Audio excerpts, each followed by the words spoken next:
Hey, thanks for joining me. We're on issue 14 of StormWatch. When I started this channel, going through all these different books, and I'd started with Wildcats, kind of the main title from Wildstorm, and then all the studios have their secondary titles that kind of continue on the stories. Like Youngblood had Team Youngblood, and Cyberforce had, Codename Strike Force, and Stormwatch. And it was a book that was kind of okay. I've said this before on these videos where I feel like the stories and the the art, the stories, everything was kind of okay. It was never amazing, but it also seemed to be more consistent. Like it seems like it came out on a more consistent schedule, but I don't know if Wildcats was delayed a lot, but Stormwatch seemed like it was always there. Like I said, it was always just kind of okay. Never brilliant, but never horrible. And I guess honestly, I could use that description to explain almost anything from Wildstorm. It's always pretty good, but not great. At least in this first couple of years. Eventually, some of the titles got to be really good, especially when they bring on Alan Moore and some other writers. But anyway, Stormwatch 14. This is mostly a self-contained issue. The cover, I was kind of worried because this isn't the regular artist. The previous issues, they've brought on board this guy, Matt Broom, who my memories of his art were that he was kind of okay. But then looking at his stuff, I went over it when I was talking about this issue 13. I'm like, he had something. Everything is very detailed, very exaggerated, very kind of 90s type comic art. But he was putting in a lot of effort and a lot of work. And I have to give him credit. Like, this shot of the space station is fantastic. Hyper detailed. Lots of great backgrounds. It's not brilliant, but it's pretty damn good. Again, understanding of perspective, backgrounds, details, rendering up the hell out of all the muscles in all these things. Like even this shot, like the crazy background detail in this structure that Winter, the character, is getting into. The guy was putting in mountains of work. I'm kind of more impressed with him than I thought that I would be upon revisiting it. And I wonder what he could have turned into if he would have stayed in comics, but I don't think he stayed for too long. But then this cover, this is clearly not him. And I was like, I don't love this cover. It works. Girl fighting guy, that's Diva, that's canon. They're fighting. I don't love it. And I was like, oh God, is the art in this thing going to suck? So, story to start, Ron Mars. So they bring on a kind of veteran writer. At least, this is 94. I don't know how long he'd been writing up to that point, but that was a name that I know had been writing comics. What is it? DC, Green Lantern stuff? But they bring on a writer to kind of give the book some direction. And I can see the effort made to write kind of good science fiction, superhero comic stuff. It is kind of interesting here when in the credits, pencils, it has Matt Broom and Joe Phillips. And it has Matt Broom listed first. This is kind of fucked up because top billing should matter. And Joe Phillips draws everything in this book except the last 2 pages. So Joe Phillips should get credit. I'm not sure who Joe Phillips is. I know the name, but I feel like there's a couple of names out there that I kind of cross in my brain about, is it this guy or is it that guy? It's familiar. I could Google this, but just for purposes of conversation in the comments, maybe. What has this guy done and where has he been? Because even though he did the cover, and I'm not a huge fan of it, like it's fine. But I was like, I was worried the art in this is going to kind of be boring. It's certainly a vast difference from the 90s era Matt Broom, hyper detailed, hyper muscular, hyper rendered, super cross-hatched, Image comic superhero shit. It's completely different. But it's more grounded in kind of a more realistic style. But I was actually surprised. I'm like, I actually think I kind of dig it. I feel like the coloring is not helping. Has Steve, I think it's pronounced Furcow, did he do this one? He did. I was hyping up the coloring in this previous issue. For some reason, I think the coloring just was kicking ass. I thought it looked great. I don't love the coloring in this issue. I don't know if it's because it's the same colorist, so I don't know if that's a combination of certain penciler style works better with the colors versus this. Something about the coloring I'm not a huge fan of. But yeah, Matt Broom, even though he drew only 2 pages, Joe Phillips is the star of the show here, with inks by Trevor Scott, Jason Martin, Carl Story. Those are all great inkers. But yeah, I was kind of shocked at how much I liked this guy's figure work. It's really solid, really detailed, but without being hyper detailed. Like everything you need is there without over rendering it. I was actually kind of pleasantly surprised. But it starts out, you got some kind of guys on the StormWatch space station, Skywatch, I think they call it. And they're kind of like a listening outpost. They got like radar, but there's a little intermittent blip that keeps disappearing. And they're talking about, should we report that? I don't know. The new weatherman, the girl who just got given the job as weatherman, she's kind of a bitch, they basically say. And you don't want to bug her if it's just a glitch. And they're like, yeah, you're right. It's probably nothing. In a very professional military organization, I don't think these idiots would have that kind of reaction, especially consider the kind of superhuman beings that are out there. They would investigate and send out something. That is the only way to go about this. But they just kind of ignore it. They're like, oh, it keeps disappearing. It's probably just a glitch. All right, we'll be safe. Cut to a shot of the space station, and then the text is basically the leader, Jackson King, battalion. He took a leave of absence. He's been struggling because he had a situation which we've already seen in the books where the title jumped forward to issue 25, and we saw that Skywatch, Stormwatch, everyone's dead, the space station is blown up, and his father, we've learned, is a super powerful super being, and he comes back from wherever he's at and just is wiping the shit out of everything. And that's Jackson King's future. And it's bugging him. He's having a hard time moving forward with life, knowing that in a few short months, everything is going to go to hell. And so he's not able to focus, and he doesn't know what to do. He just knows that a horrible future is on its way, which in and of itself is a really fascinating concept. If you know something horrible has happened, like Terminator 2, Sarah Connor, she knows a nuclear war is coming. And if, as you see in Terminator 2, she lost her sanity. She was going insane knowing the horrible shit that's coming and everyone that's about to die. She can't do anything about it, although she did try to do something about it. It's a fascinating concept, and that's what Jackson King here is kind of faced with. So I like the idea. But in terms of art, that shot of the space station is kind of fine, but I gotta throw it up against the shot of the space station. I know I just showed it, but this one by Matt Broom, I feel, is a lot better. It's more detailed. No, there's nothing wrong with this one, but I think this one does better. And again, the coloring, same colorist, but completely different vibe. Like these weird goofball color things going on in the planet. Like, look how they do it over here. There's Earth, a little, star, glint in the background. The starry space in the background looks more real, quote unquote real. There's some weird color shit going on in here that I do not like. And this is a perfect example of the difference. Not the drawing is the problem, although the drawing by Matt Broom is better, but the coloring. Not digging it in this current issue, but it lists him as the same colorist. So color separations and production, Digital Chameleon. This one is Wildstorm Effects, and this one is Digital Chameleon and Wildstorm Effects. So I don't know.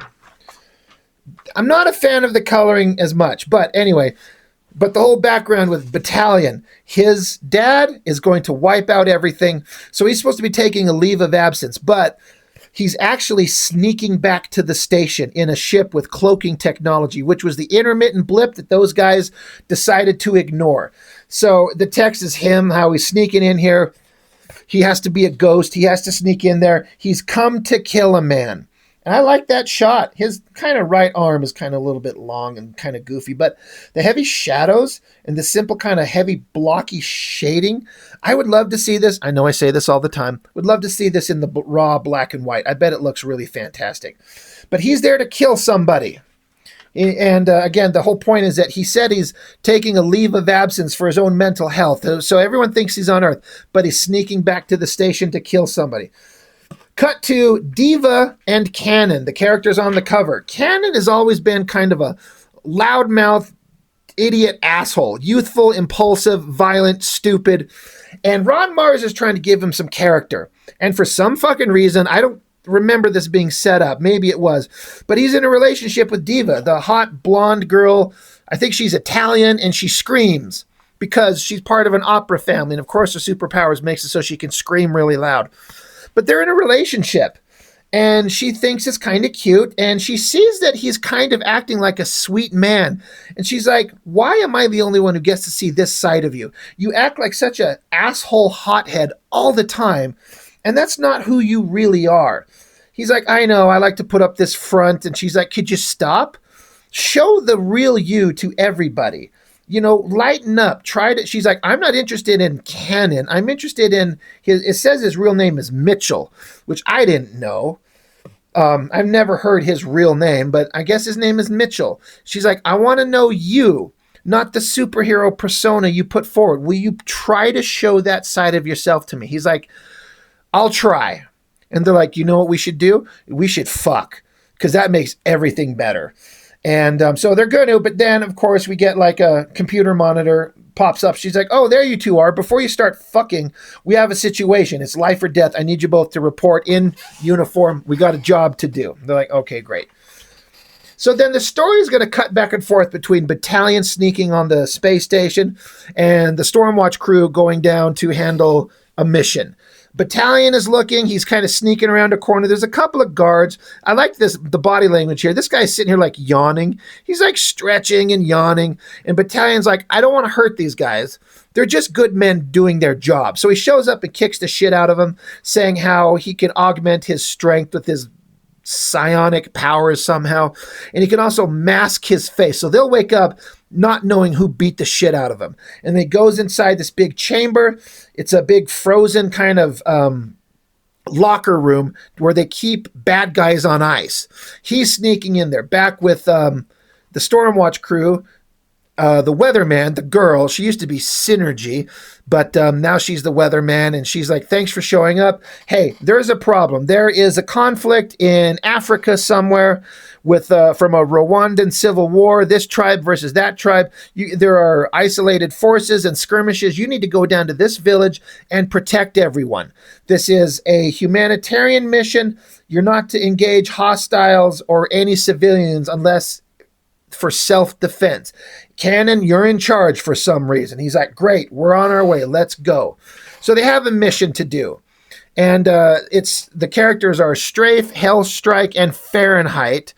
And some of the other characters, Battalion's on leave, Winter is recovering from injuries, and Fuji is suspended. So I've only got you guys, but you got to go do this mission. They're like, okay, off we go. Battalion, he's walking through the locker where they have a bunch of bad guys, and they show characters that we've seen.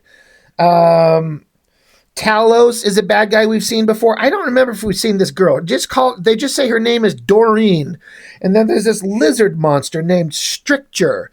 I think we've seen him before, but he's like, they keep him on ice, and he's like, in the future, they all get freed. And they are all going to be part of the bad guys that fuck up everything. And he's like, I'm here to stop it. Cut over to it's Rwanda. Again, the coloring here sucks. What is going on? Man, it feels like a completely different person doing the coloring. I do not like that at all. But you get to draw some apes and gorillas and stuff. They transport down the StormWatch team. They're like, holy shit, this is not the coordinates. They screwed up the target area. They look in the distance and there's a bunch of smoke. Something already bad has already happened. They need to get there. So they take off, they fly. Double page spread as they come down on the village they were supposed to protect.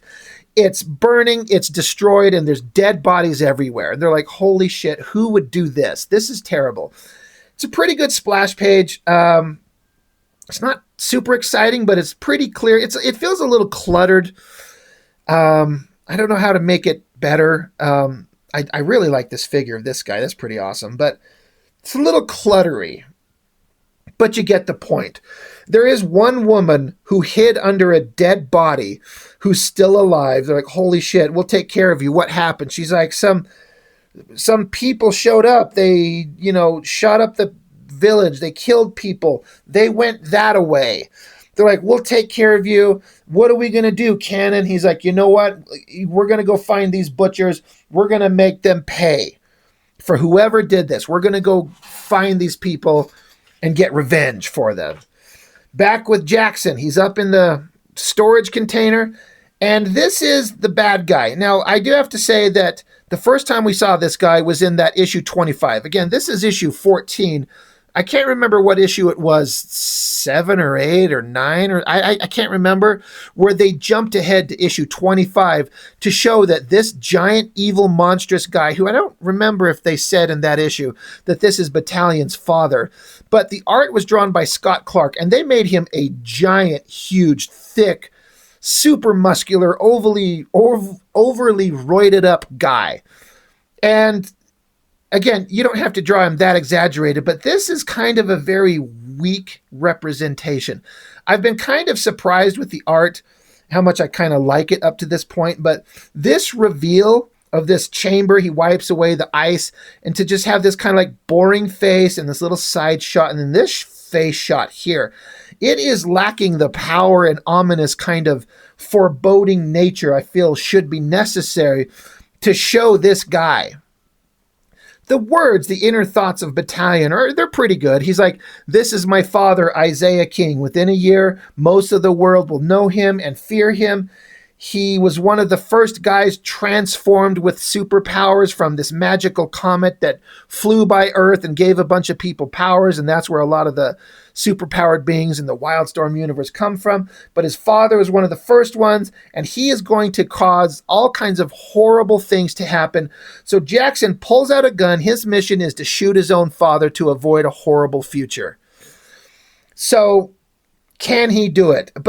So the text is fine, the story I like, but this art is so underselling the dramatic nature of it. Not great. Back on the ground with the team, there are these just random, whoever the fuck they are, cybernetic soldiers or guys in armor, just generic dudes. Again, it's the drawings are kind of fine, but it's also kind of cluttery. It's hard to separate one element from another. It's a little bit unclear. But they're like, hey, we got to get out of here. We got to move on to the next target. Oh, wait, shit, did you see something? And here comes StormWatch. They're pissed off. They're going to kick ass. So, and they do exactly that. They start beating the shit out of whoever these bad guys are, kicking them in the face, screaming at them, shooting at them, melting their masks, just kicking butt. Doing pretty good. Like, these are, the StormWatch guys are pretty badass. You got a pin up by Andy Smith. Diva and Cannon is kind of fine. That jet looks pretty damn good.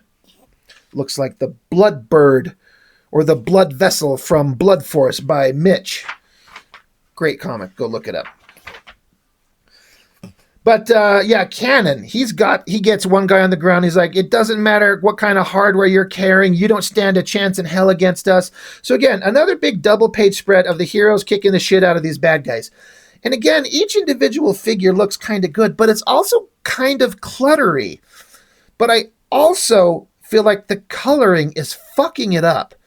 It's not clear, and better coloring would help, but maybe compositionally switching it up a little bit. I don't know.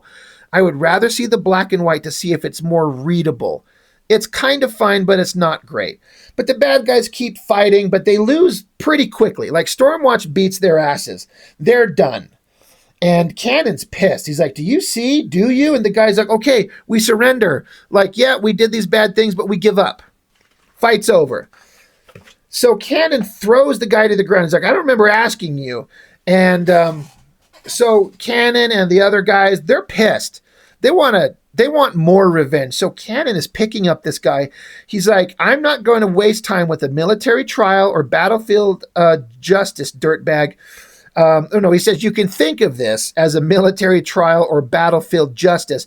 Either way, you and your men are guilty of murder and you're dead. So Cannon's like, I'm going to kill you guys. I'm going to murder you in cold blood. Now, of course, this gets into the standard and I think necessary concept of heroes do not have the right to arbitrarily kill indiscriminately, no matter what their personal feelings are. You know, if you're fighting someone and you end up killing him in self-defense and combat, that's one thing. But if someone is surrendered and given up, you don't just get to execute them. That's the concept. And Cannon, the hothead, he's losing it. So he's going to kill a guy, and these things echo each other. We cut back to Battalion with another underwhelming shot of his father, who's in his ridiculous superhero spandex outfit and cape. They should just have his kind of like, this guy should not have his superhero outfit on. It looks stupid. But Battalion's got a gun to his face, and he's like, I need to kill this man. But he's like, this is my dad. Before he got his superpowers, I worshipped him. He was a good man, a hero. He taught me to cross the street by holding my hand and telling me to be safe. But the man as I knew as my father, I don't think he exists anymore. Maybe all that's left is this monster wearing his skin. So, of course, Battalion is having like second thoughts. Can he just shoot his father in the face? So it's, again, hero, should he execute a bad guy? Hero, should he execute a bad guy? Diva interrupts Cannon. You know, again, these two, this has more impact because they're in a theoretical relationship. She's like, you can't kill this guy. And Cannon says, yo, I'm in charge. You saw what he did. I'm going to do this. They deserve it. You know it. She's like, maybe they do, but we don't get to decide that. We're not executioners. And so Cannon charges up his powers, looking ominous. He's like, I'm in charge. I'm giving orders. Get out of my way. So she screams at him, knocks him down, and they're having the debate back and forth of like, what the hell is your problem, Diva? These guys deserve to die. And of course, she gives the speech of, we don't get to have that excuse. We have to be better than them. They're animals, and we have to be better than them. Otherwise, we're just as bad as them. Do you agree with me or not? Back to Battalion. He's up there, gun to his father's face, and he just quietly sits for a minute and throws the gun away. Of course, he can't kill his own father. It says maybe there's some other way of cheating the coming doom, but I won't be a murderer. That's not who I am. God help me. That's not who my father taught me to be. So it's kind of like it goes the exact way you thought that it would go. He's not going to do it. I feel like it would be way more dramatic and interesting if, despite his feelings, he pulled the trigger and what would happen, you know? But I understand the respectable hero, the son, cannot execute his own father, so he doesn't. Back on the ground, Cannon's like, all right, you're fine. You're right. I lost my head. I got wrapped up in it. I'm sorry. And Diva's like, we can't cross that line, any of us. If we're going to call ourselves heroes and believe we're really doing some good in the world, none of us can be killers. And we see that line as both of them decided to not execute villains indiscriminately. So there's the moral tale. It's kind of cliche. I feel like we've seen this story played out a million times. It's still a good story to tell, but it's not that fascinating. It's just okay. Kind of fine, but it's okay. I don't know what else I could say to that. Then we cut back to, the 2 pages that Matt Broom drew. Vastly different look. And the coloring looks like it's done by somebody else. The coloring is shit over here, and suddenly it looks better on his art here. But there's Warblade threatening this giant super bad guy who we were introduced to, or, I honestly can't say if this was the character's introduction. But this guy, his name is Lord Defile, and I was talking about what a boring, stupid, dark side type ripoff, super ominous villain character with muscles and horns and capes and boredom. Well, he's here, and Warblade's threatening him. And Defile is not even remotely concerned. And so then this Warblade character morphs into Zealot. She's like, why don't we kiss and make up? And Defile says, I'll pluck out your eyes. You're being annoying. But this is, like, I think they call him Mr. White. He's one of the Daemonite creatures, and he can shapeshift. And he's been showing up in the books at various times. But this is getting into a story point that was way back in Wildcats. I covered the issue in Wildcats where Maul was the one who was found out to be an imposter. But there was an entire issue where we didn't know. We knew that there was an imposter in the ranks of the Wildcats, but we didn't know who it was. And this is setting up that storyline. They're building towards that. They're like, I'm going to use you and your shape-shifting abilities, and we're going to do this crazy, evil, awesome plan that will bring about the death of Lord Emp and the Wildcats. So it's kind of interesting to have these books kind of crossing over storylines, Stormwatch, Wildcats, all that stuff. But that's basically the end of it. It says, yeah, we extend a huge thanks to guest artists Joe Phillips and Jason Martin for penciling and inking the first part of this issue. What the fuck do you mean the first part? Like, the entire comic is drawn by them. Matt Broom got 2 pages.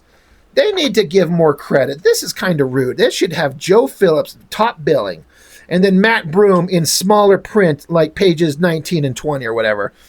You know, it's disrespectful. You need to give full credit to the guys who did all the work. That being said, the story's kind of fine. The art was better than I thought that it would be. The coloring sucks. But ultimately, it's kind of a by-the-numbers morality tale that is a good tale to tell. I'm all about heroes not being executioners. They shouldn't be. There's stories to tell where characters do that, but if we're going to be a superhero team, you're going to kind of lose all kinds of trust if you just kind of indiscriminately start killing people because you think that's what needs to happen. And that's not how we keep things in order. So anyway, Stormwatch 14. Not bad. Like I've said, Stormwatch was okay. It was never brilliant, but it was never horrible. It was just okay. So that's issue 14. That's all I got for now. Thank you for joining me. I really appreciate it. See you next time.